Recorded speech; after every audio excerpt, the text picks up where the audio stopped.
Okay. I don't know what just happened. That was the strangest thing. It was like all of a sudden I just started getting these notifications that Facebook had randomly logged me out. And I'm like, what? I didn't even touch anything. It's the middle of a live video. It's just very strange. Um, hmm, that is quite odd.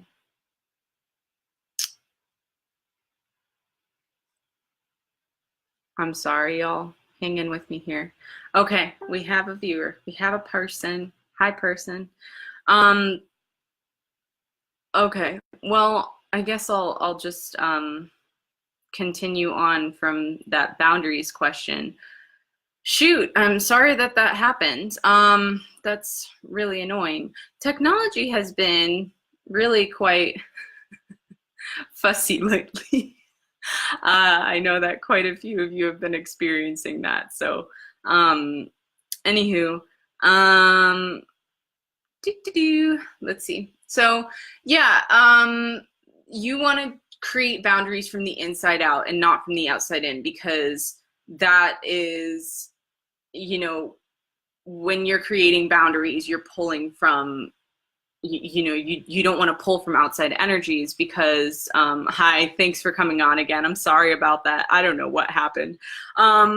Yeah, so you want to make sure you're coming from the inside out, just so that you're not pulling in other energies, because that's the whole point, is you're wanting to not do that. So yeah, I hope that answered your question. I'm sorry that it cut out in the middle of it. I don't know why my computer is just freaking out right now. But yeah, so let's see. Let's see what other questions we have here, unless you guys have some, before I look at the list of things that people have sent.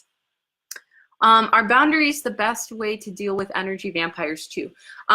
Yes, and by the way, if you guys had any questions on the old feed, they all just got lost. So I apologize for that, because I do remember seeing something about vampires as well.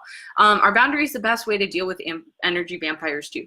Yeah, absolutely. If you tell them no, and you tell yourself no, right? Because again, it has to happen on both levels. It's not just one person, it takes two to tango. If that's the case, then yeah, make the boundary with yourself that they're not allowed to take from you, and then make the boundary with them that they're not allowed to take from you. So yeah, absolutely. Thanks for asking that. Let's see, I'm gonna do one that somebody sent me. Let's see, I feel really sick after attending a group ritual. Is there a meaning behind this? Yes, there is a meaning behind this. This could be a few different things. It could be an energy vampire.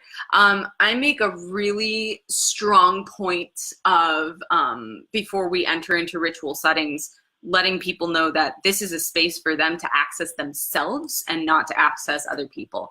And I really wish that all practitioners who led ritual would make that a clear boundary in the beginning. As well. Of course, 90% of the vampires that you run into aren't going to know that they're vampires. Think about all those people who come over and put their hand on your shoulder. That's a vampy thing to do. Right there, they are belittling you, they are condescending to you, they are putting themselves above you, which is sucking your energy. So that's actually just a really simple real life way of vamping.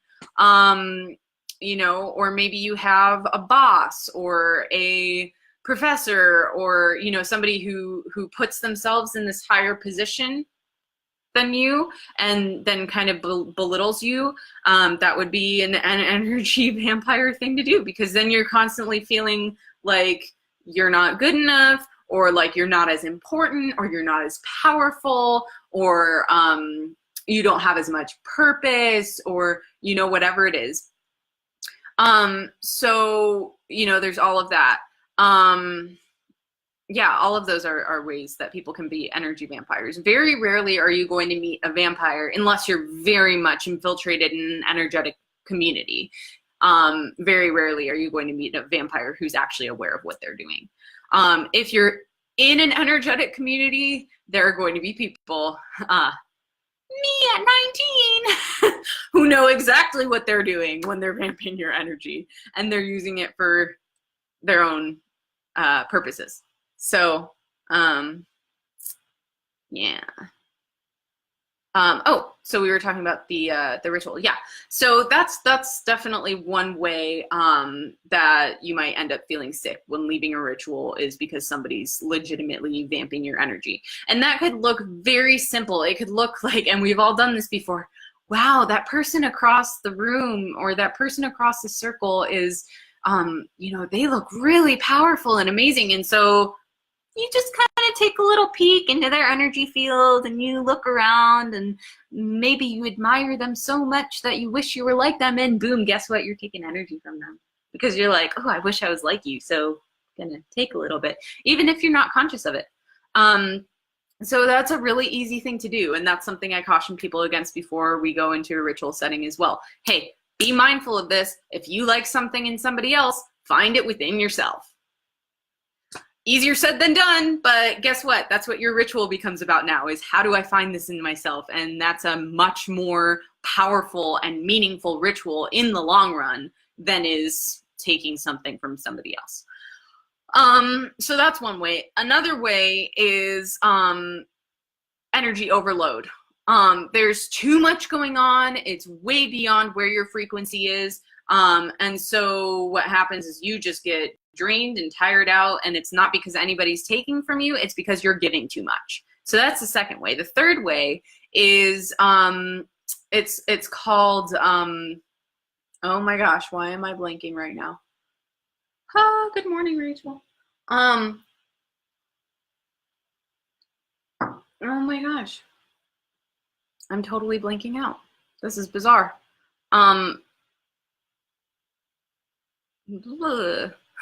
Okay, it'll come to me eventually. But there's a phrase for it. When basically you are going through oh, there we go, healing crisis. That's what it's called. Instagram is saying that I only have 2 minutes remaining on this live. So those of y'all on Instagram, I'm gonna end this video right now. And then I'm gonna start a new one so that you can hear the answer to this. So give me 2 seconds. Thank you for bearing with my technological problems. I will be back in 2 secs. Thanks, Facebook, for bearing with me. Okay. And we'll start another live on Instagram. Okay, live. Connection, and we're live. Hi again. Okay. Thanks for bearing with me, guys. I really appreciate it. Whew. Okay, so the last way is to have a healing crisis. And a healing crisis is when you are, your body is just freaking out. Your body is freaking out because it's trying to incorporate all of these new energetic things that it's learning. So for instance, let's just bring it down to a really physical level, okay? Let's say that you have a cough, okay? You have a cough, and it's kind of okay. It's not terrible. It's kind of okay. And all of a sudden, you shove a bunch of medicine in you, whether natural or not, that's up to you. That's your thing. You shove a bunch of medicine in you, and your cough gets way worse for like a day. And then the next day, you wake up and you're fine. Everything has to get way worse before it can get way better. So that's what a healing crisis is even if you're feeling fine, if you're feeling like your energy is amazing and you go into this circle and, you know, you're raising all this stuff and you're like, this is awesome, right? And then you go home and you wake up the next day and you feel like crap. And it's because your body is trying to integrate everything that had happened the night before. Hi, thanks for coming on. Trying to integrate everything that had happened the night before. And so it's like not used to it. So it's almost like when you boil water and you add ice cold water to it, what happens? The boil goes away, it stops boiling, it starts sizzling and hissing and maybe water splattering places and steam's rising and it's just going nuts, right? Trying to recalibrate to this new temperature, and then the water can be brought to a boil again after a little while. And so that's kind of what's going on with the healing crisis as well. Hi, thanks for coming on. Things get worse before they get better. So that's the other thing that could be happening. Let's see, any other questions thus far? Nothing live. Okay, let's go back to the email. I know what other people are feeling and I can empathize with them. Does that make me an empath? No, it does not. Plain and simple. No, it does not.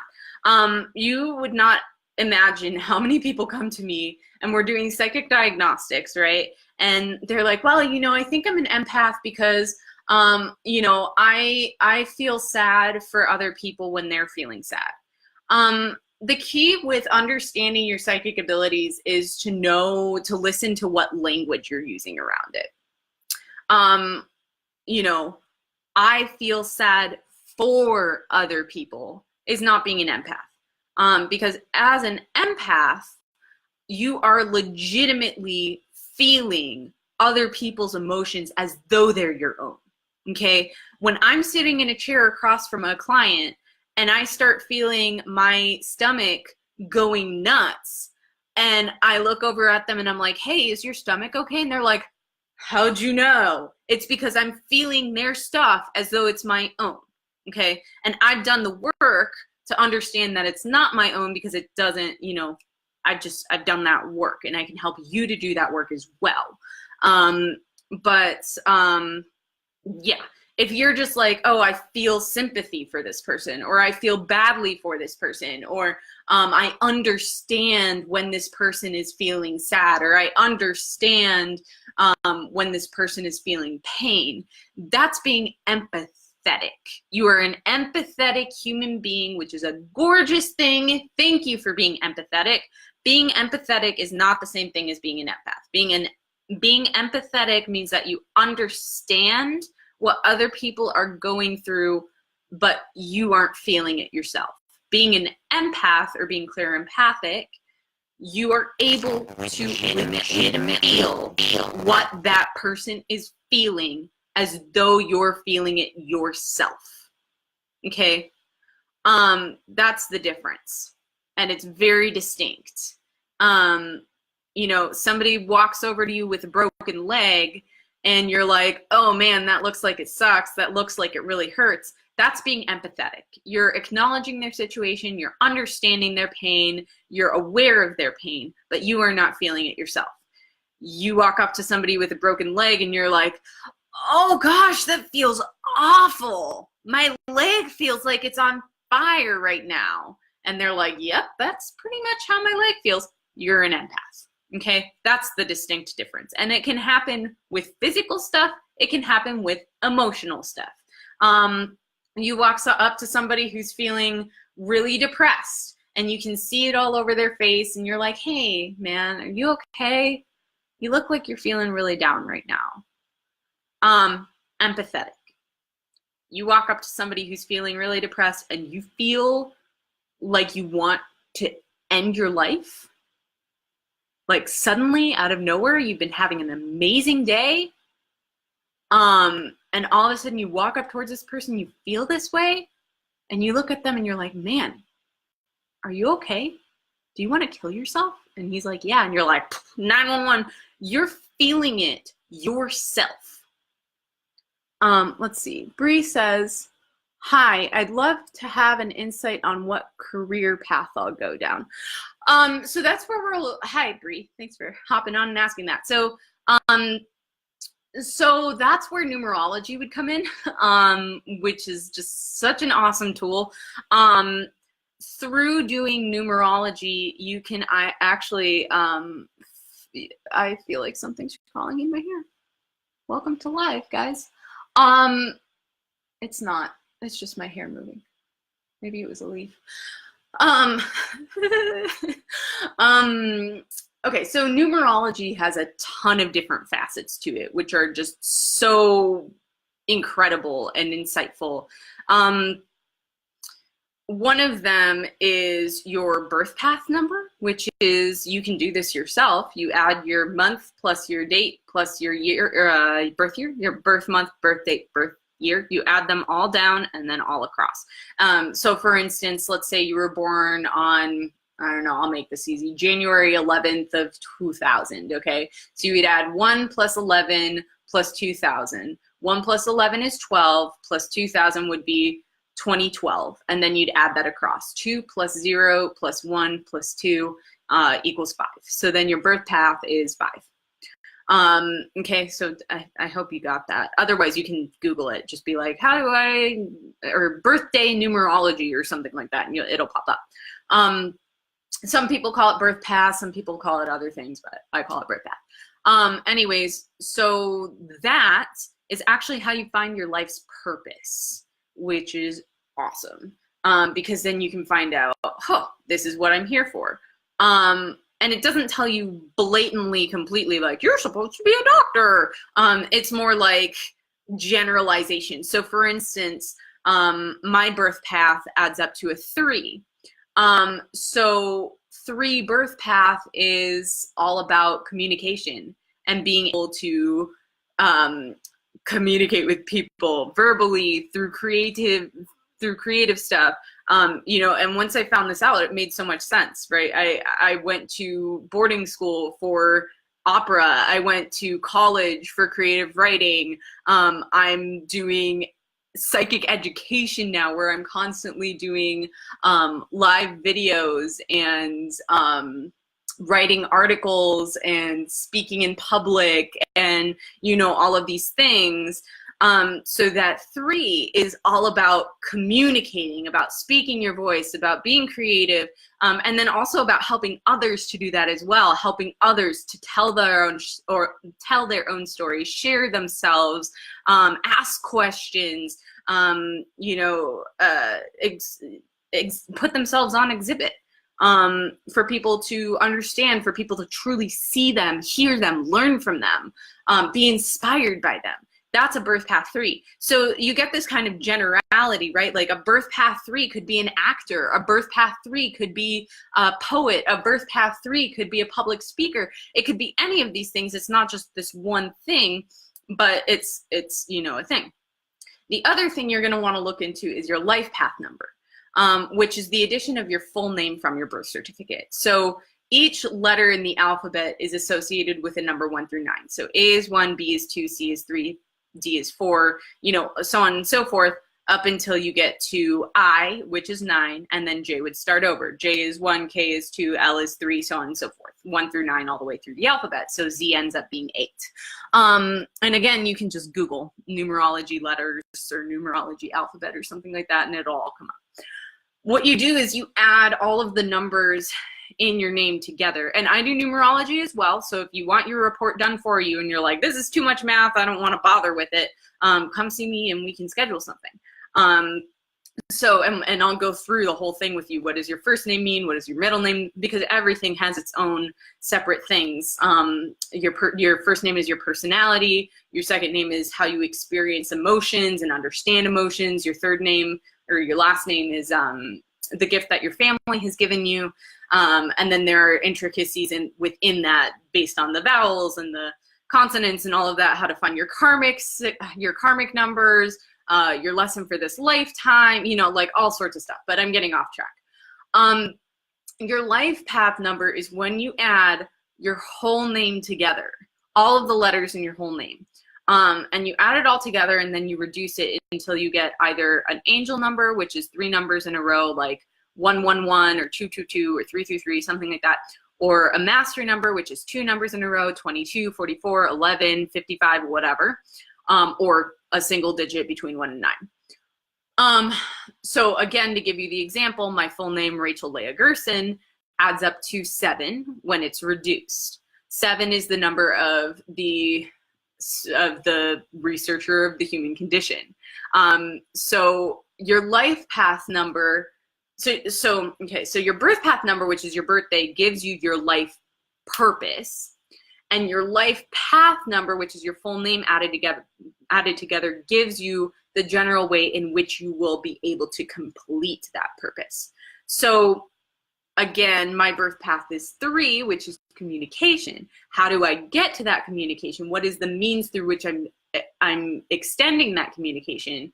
Is through researching, which is what I'm doing, right? I'm researching psychic ability. I'm researching the human condition. I'm researching psychology, counseling, hypnotherapy, spirituality, metaphysics, anything to do with metaphysics. So, you know, it's through all of that that I'm able to disseminate this information through my birth path 3, this communication.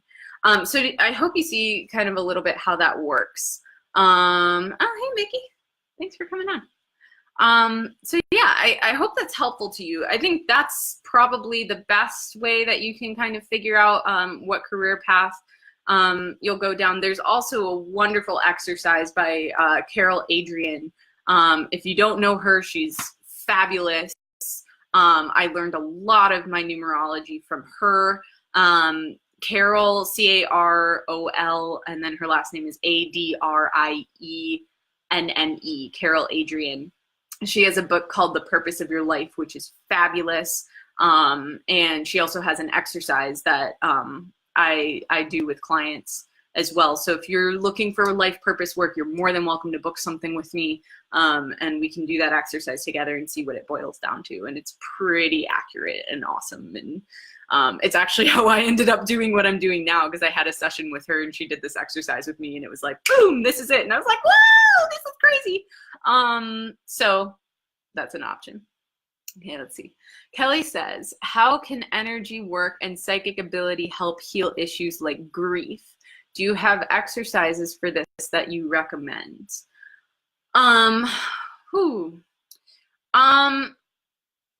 Energy work is awesome because it helps move things through. Grief is interesting because it's something that we really want to run away from. It's such an uncomfortable emotion, and it's not something that most people want to feel. And so the key with that is allowing yourself to feel it and allowing it to move through your body. Because again, this connection between the physical and the spiritual, it's not two different things, they're interconnected. What I would recommend specifically for that would be craniosacral therapy, which is fantastic. And that is energy work where it's basically balancing your crown and your roots chakras so that that energy is able to kind of move through and flow and ground at the same time as ascending. You know, so that's really a beautiful way to balance out your system energetically. As far as practitioners who do that, I'm not sure about anywhere else, but I do know that in Grand Rapids, Kara, oh my gosh, why am I, Kara McNabb, wow, Rachel's brain, that was a brain part. Kara McNabb at the Wellness Collective does it, and she's fantastic. Then also in terms of the actual physical work, merging with the energetic work, merging with the emotional work, I would absolutely 100% recommend myofascial unwinding and myofascial release, otherwise known as MFR. Again, in Grand Rapids, I can absolutely recommend to you Rachel Davies, D-A-V-I-E-S, Michelle Andresen, M-I-C-H-E-L is her first name, and then A-N-D-R-E-A-S-O-N,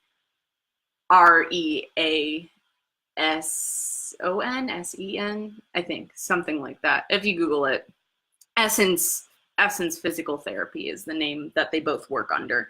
And then also Jenny Bork at Remembered Practice. And all three of them can help you tremendously. They're all incredible practitioners. But what myofascial unwinding and release is, I'll just touch on this really quickly because I know I've talked about it in a lot of other videos and workshops. But basically the fascia is the small muscular system that lives under your skin, and it actually follows your whole skin all over your body. So it's like a big sheet. And the fascia holds memories. It is scientifically proven that it holds energy, it holds emotions, and it holds memories.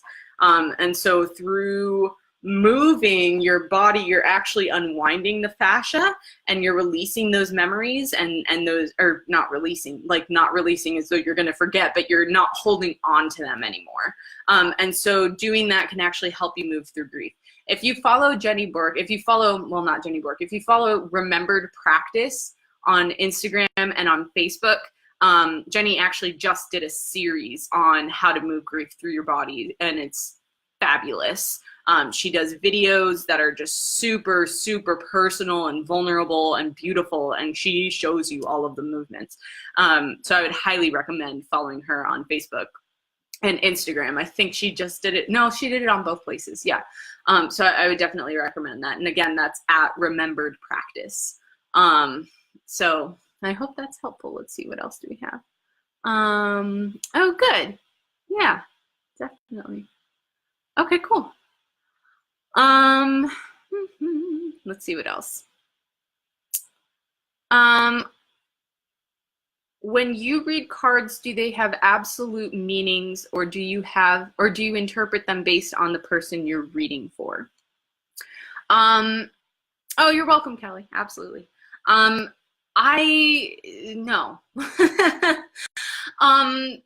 A lot of people, and it's funny because I actually just worked in a psychic training session the other day dealing with this. The person was, just beginning to read cards, and they were looking at the book all the time. Like, what does this card mean? What does this card mean? And, it's all fine and dandy to know the meanings of your cards. Okay. Get to know your deck intimately, spend time with it, love it, cherish it, whatever.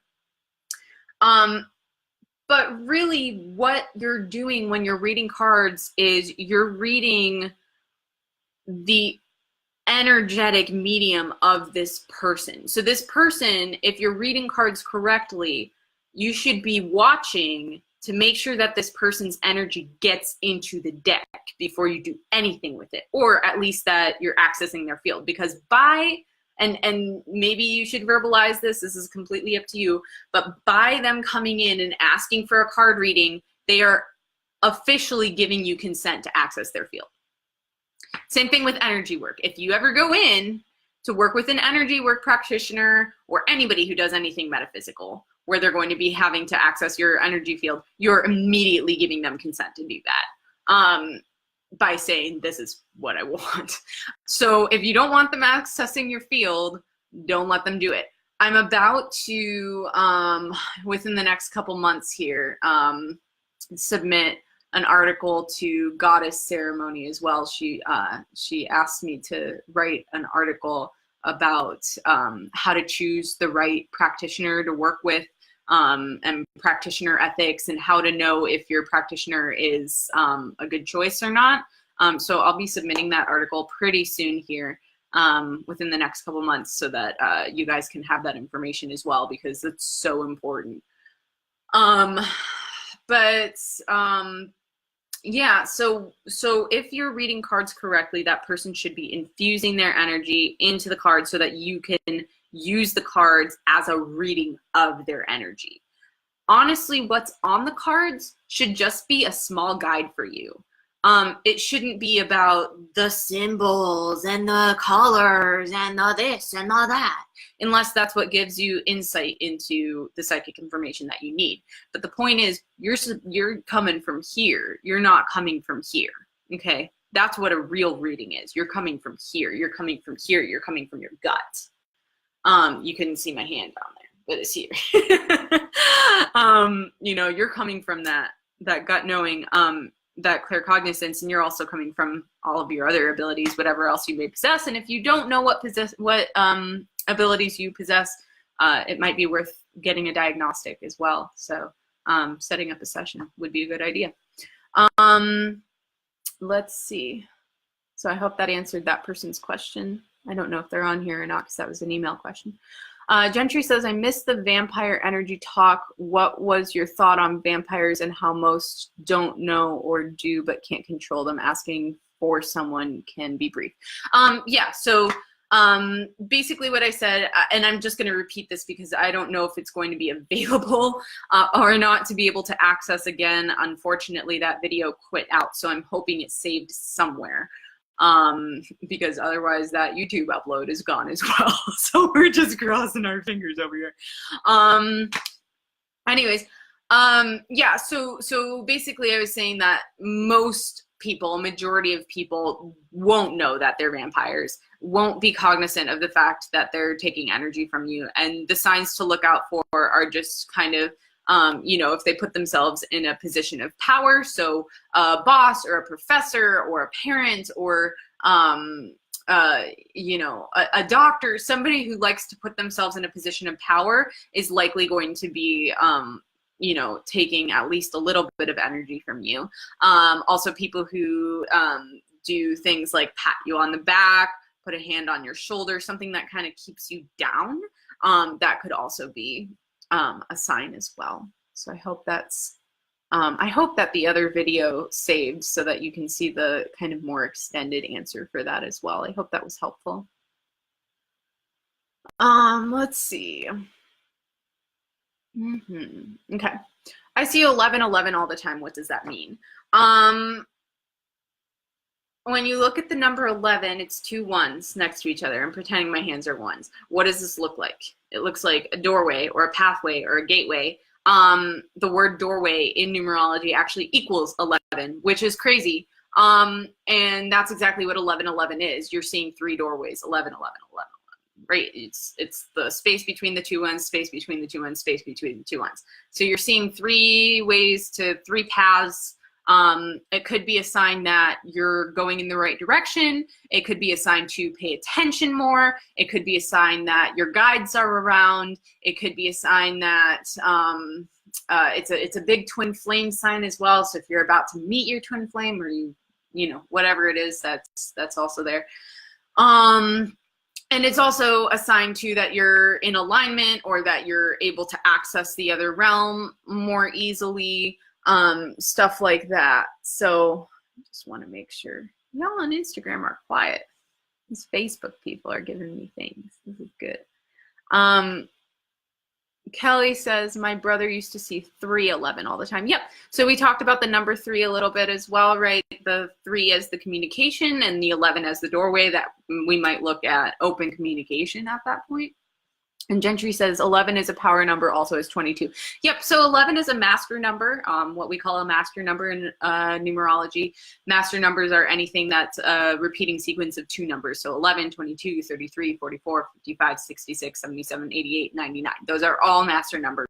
And then if you add a third number to that, they're called angel numbers. 111, 222, 333, etc., so on and so forth. So, you know, the internet is chock full of information. I don't know that I agree with all of it, but there is some really great numerology information on there. So if you're seeing a number all the time, I would recommend either shooting me a message and asking me about it, or asking in a session, or you can also Google it. But look, if you're going to Google it, look at like 5 different sources and see kind of what's going on between them.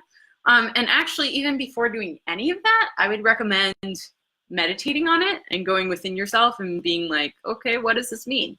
Why am I seeing this all the time? When does that happen? Is there a pattern here? Am I seeing 1111 every time I get in the car? Am I seeing 1111 every time I see Josh? Am I seeing, you know, whatever it is, what's happening at that point? What about the number 33? Yep, so again, another master number, and it's double the power of 3. So 2 3s, it's 33. And that's the number of the master teacher. So we see a lot of people who have 33 life paths or birth paths who are doctors, who are psychologists, who are yoga teachers, who are school teachers, college professors, you know, anything where you're in a role where you are teaching people, communicating to people, helping people, healing people. 33, when you reduce it, also adds to 6, and the number 6 is all about love and safety and community and healing and family and finding the home within yourself and creating a home for others and a safe space for others. So that's where we see that combination of communication and also home and healing. So that's what that's about. Good questions, guys.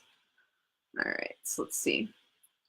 Okay, so I have a personal question here. What is your religious background like, and did you grow up in a religious household? So religious background, I was actually born and raised Jewish.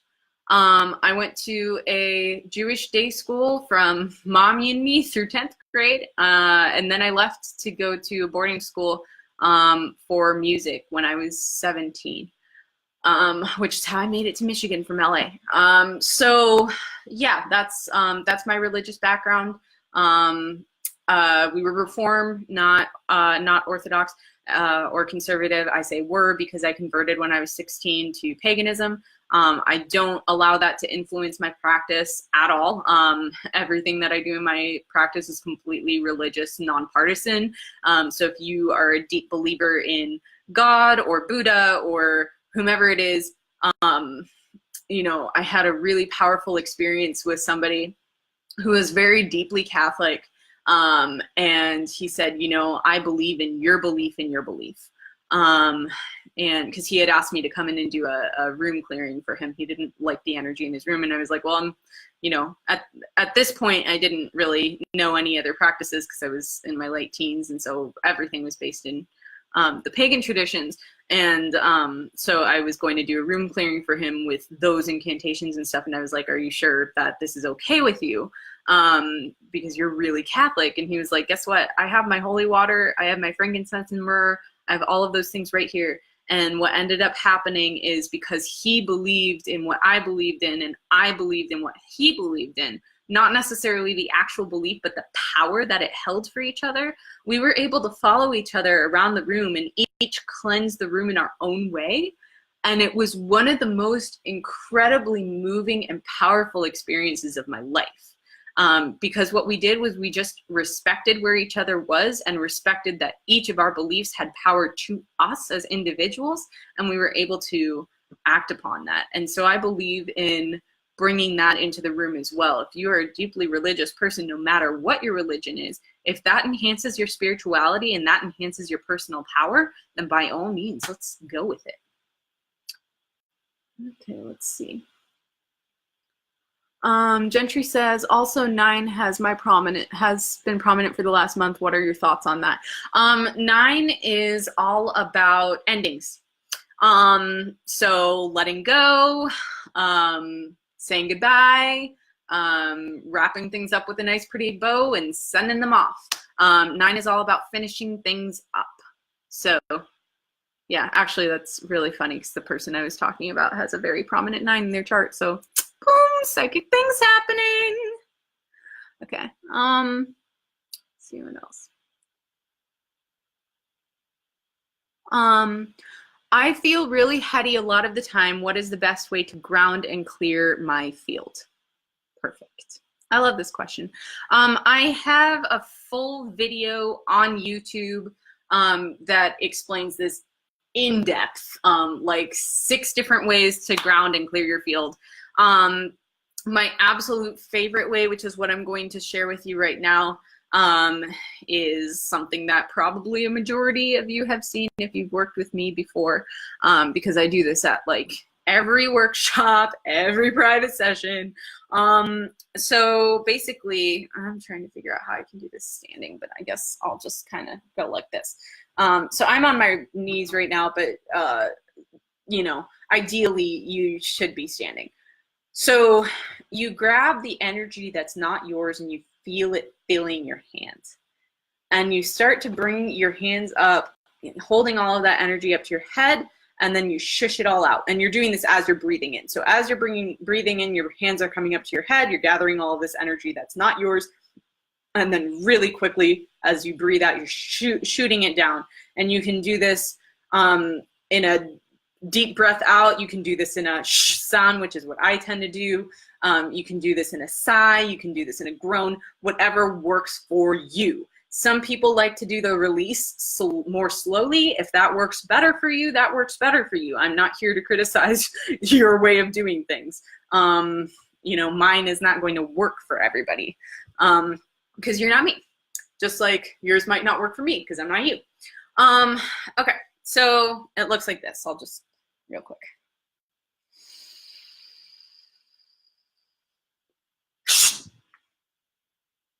But ideally, again, you'd be standing up. So that's kind of what it looks like. If you want to try it at home, go ahead, do it.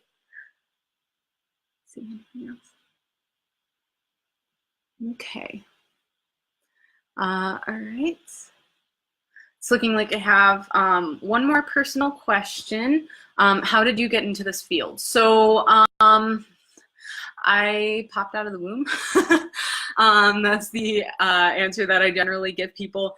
I don't remember a time in my life where I was not connected with this.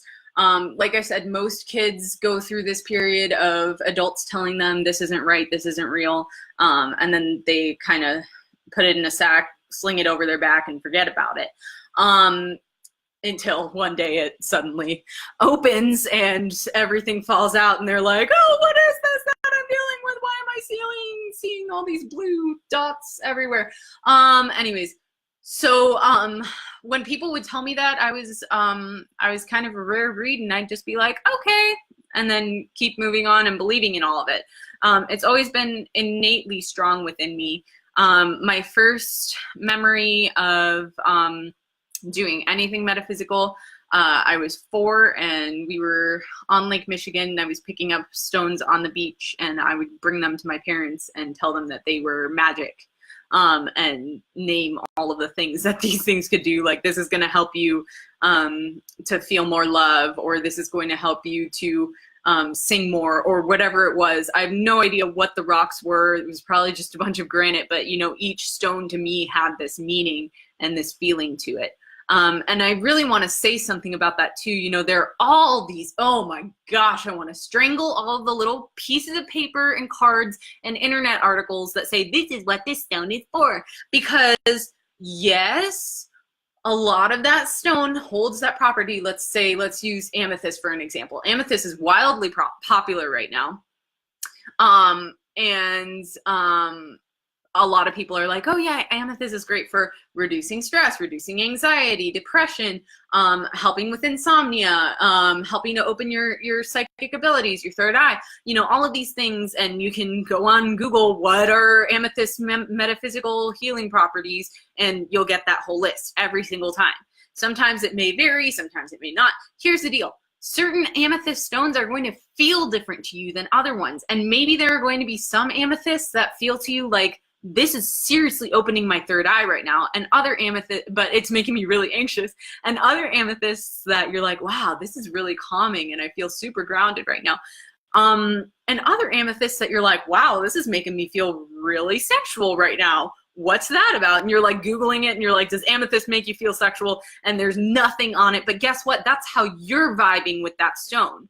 And so I just want to caution you against any of these things that are telling you, this is what this is for, and this is what this will do, me. Go with your gut, go with what it feels like to you, because that person writing that article or that little slip of paper or that book or whatever it is not in your body, is not in your energy field, and they don't know what that stone feels like to you. They just know what it feels like to them or what they're regurgitating off the internet.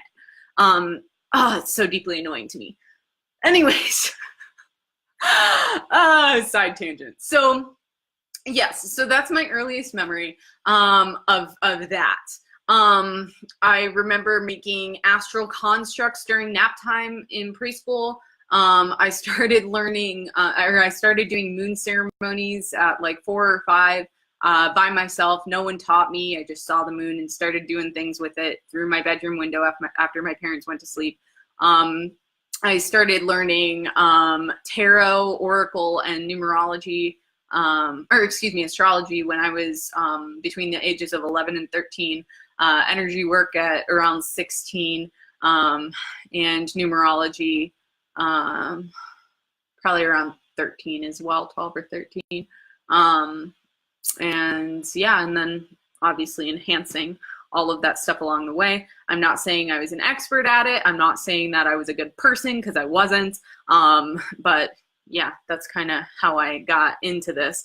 The sessions that I currently conduct, I started doing in my boarding school dorm room at 17, where I was combining some more of the metaphysical stuff with the kind of counseling techniques. Obviously not as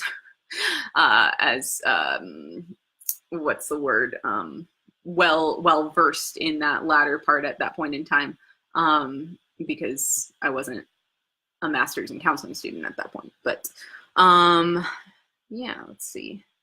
Kira says, what's the difference between tarot and oracle cards? And then I'll take one more question after this, and then we can wrap it up. But this is, I'm really appreciating all of the attendance today and all of your guys' enthusiasm, and I'm really hoping that this can be a monthly thing that happens now, because this is fun.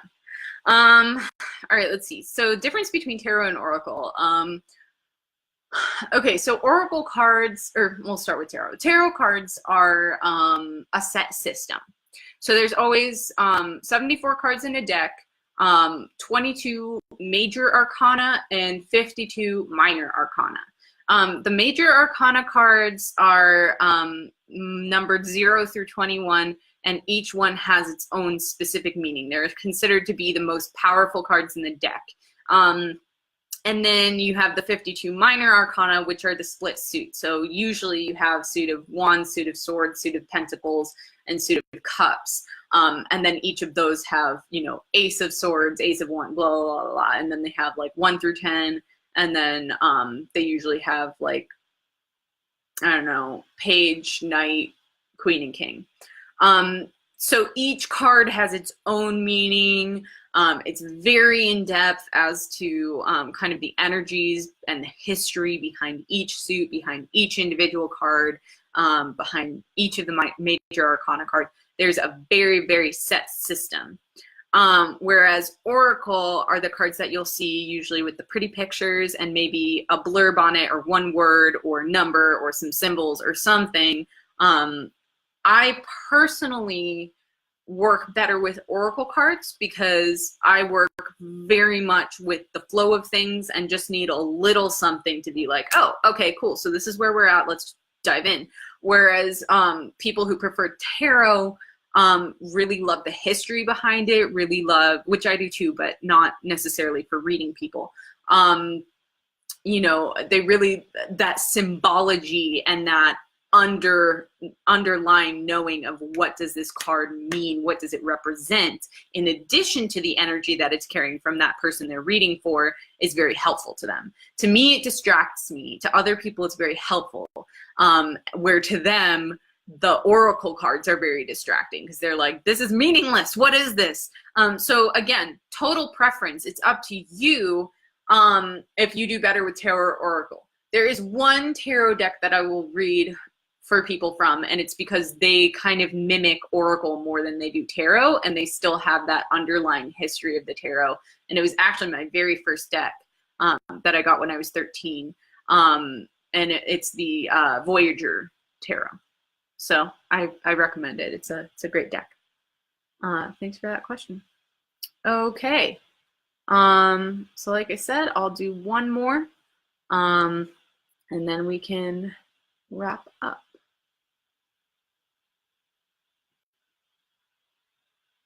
Kira says, thank you. You're welcome.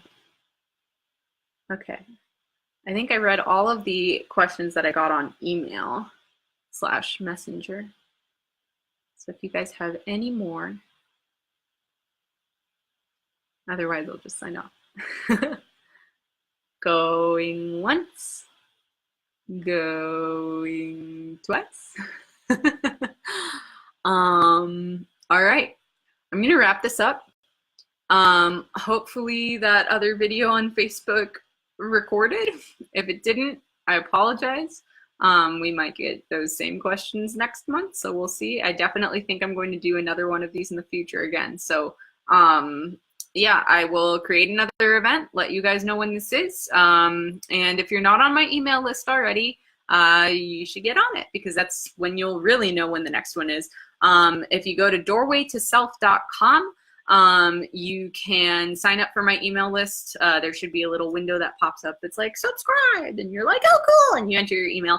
And that way you'll get notified about any events that are happening, whether online or in person, as well as new articles, videos, Patreon stuff, which is usually rituals, stuff like that.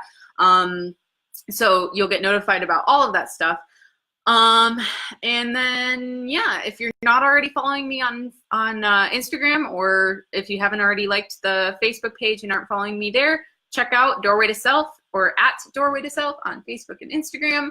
And check out the YouTube channel for the replay of this as well, plus other videos and guided meditations and stuff. And if you're wanting to work one-on-one with me, you can also check out doorwaytoself.com. It's the services tab, and you can find out all the cool little things that are happening there. And I do work over video chat and in person. So if you're far away and you want to work together, we can still do it. So that's about all. Yeah, I'm gonna bid you adieu. I hope you guys have a beautiful rest of your Saturday and a beautiful rest of your weekends, and I'm looking forward to the next one of these. I'll see you guys soon.